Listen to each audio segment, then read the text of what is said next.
Es esmu Rūta Čilča. Es vispirms esmu meitene, kas ļoti priecājas par dzīvi un svin dzīvi. Es esmu tautas deju ansambļa Rotaļa dejotāja. Es esmu Latvijas neatkarīgās televīzijas raidījuma LNT brokastis radošās komandas dalībniece. Un vienmēr esmu bijusi tā, kas pastāv par savu viedokli, kas nekad nepaliek maliņā un iesaistās, un dažkārt pat kāju piecērtot grīdā, bet esmu. Manuprāt, arī tur, kur man jābūt. Un tas ir tas, ko es novēlu jums.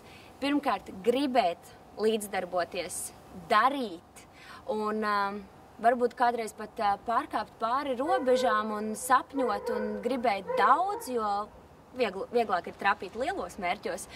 Bet katrā ziņā nepalikt maliņā un nenoskatīties uz to visu no malas un nedot Dievs vēl papurpināt par to. Ir jāgrib, jādara, tad būs arī varēšana un viss izdosies. Un, manuprāt, tieši jauniešu saima ir viens no tiem veidiem, kā izmēģināt savus spēkus, kā pamēģināt sanāk vai nesanāk. Un, ja tu mēģināsi, tev sanāks.